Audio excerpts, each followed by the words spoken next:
From a guy who just won't sell his company for $1 billion, to a guy who built his entire public image around looking like he didn't care about anything at all. There's apparently no ceiling on how strange a person can get once they're worth enough money. And the strange part isn't that money lets people behave differently. At a certain point, it starts removing the reasons they ever had to behave normally in the first place. Let's find out how. Level 1. The money they refused. $1 billion in 2006, and a 22-year-old said no. Yahoo reportedly offered that exact number for Facebook. According to an account from early investor Peter Thiel, Zuckerberg treated the board meeting as barely a formality, said it wouldn't take more than 10 minutes, and turned it down flat. His own management team reportedly wanted him to sell. Several people on his leadership team left shortly after he didn't. That decision creates a brutal selection effect, and it's worth sitting with. The founders who take the exit disappear from the story.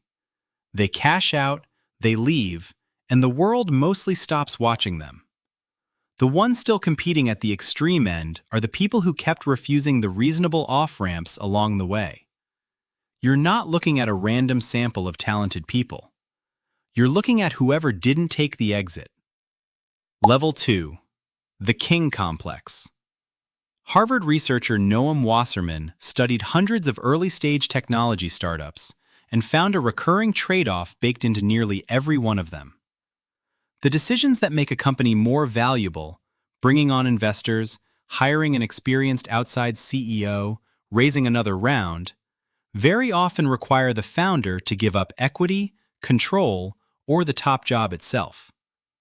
He called it the rich versus king dilemma. Some founders take the deal that makes the pie bigger and happily accept a smaller slice. Others fight to stay king of a smaller kingdom rather than become a minority partner in a larger one.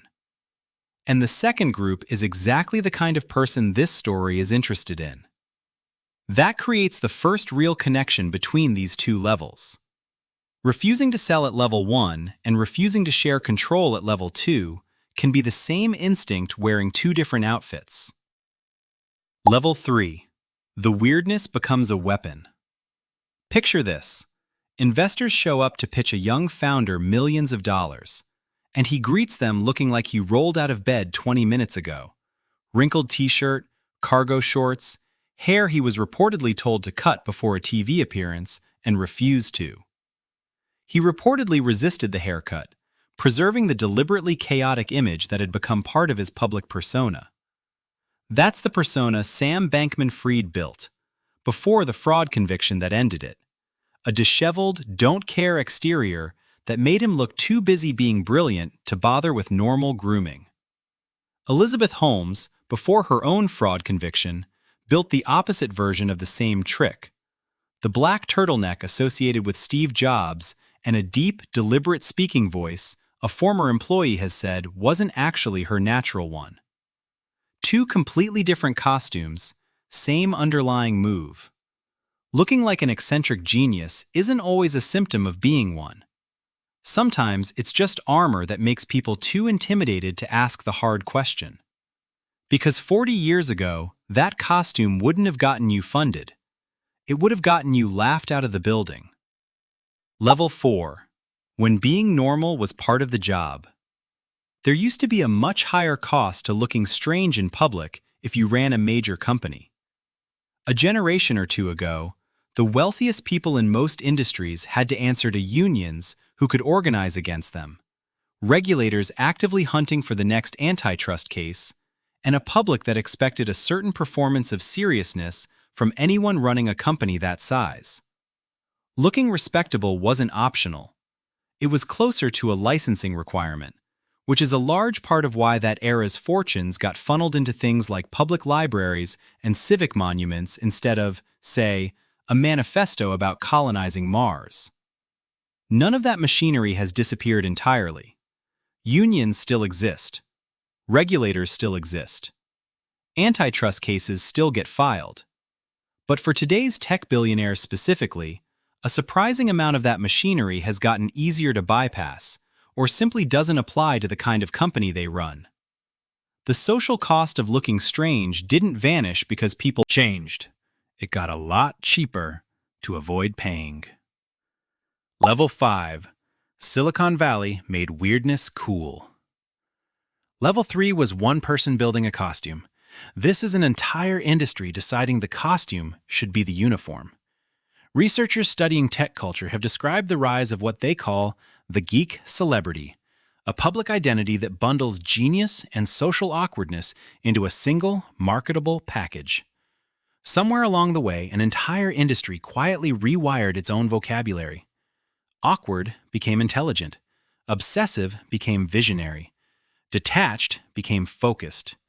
Refusing to follow convention became innovative by default before anyone even checked whether the underlying idea was any good. Compare that to the industries that used to produce the world's richest people: shipping, retail, manufacturing, oil, all of which rewarded almost the exact opposite skill set: the ability to read a room and manage thousands of employees who could unionize against you by Friday. Different industry, completely different personality gets promoted to the top of it. Level 6. The room stops saying no.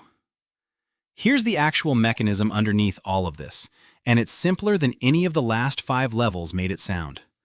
A normal person, at some point, hears the word no. A landlord says no. A boss says no. A bank says no. That friction is annoying, and it's also one of the last things quietly keeping most people's decisions tethered to reality. At a certain amount of wealth, that friction just stops existing. You don't need to convince the one landlord, you buy the building. You don't need to win over the one investor who says your idea is insane. You find the one who'll say yes and never speak to the other 19 again. Assistants start filtering out anything unpleasant before it reaches you. Executives who depend on their stock vesting on schedule get very good at agreeing with the person who controls the vesting schedule. The dangerous part of unlimited money was never that you can buy almost anything. It's that you can eventually reach a point where no stops being a wall and becomes a minor inconvenience. Level 7. Money didn't make them crazy. Here's the reframe, and it's a smaller claim than you'd expect, which is exactly why it holds up. Maybe the strangest thing about billionaires isn't that money makes people crazy. There's no solid evidence for that, and it's a much bigger claim than this video needs to make. Maybe it's simpler and a little more unsettling. Money removes the forces that used to make people look normal in the first place. The landlord who could say no. The boss who could fire you. The public that expected a performance of seriousness. The unions and regulators watching every move. Take the friction away gradually enough, across enough decades, and maybe you don't get a completely different person underneath. Maybe you get a person with far fewer reasons to hide the parts of themselves that everyone else still has to keep negotiating with.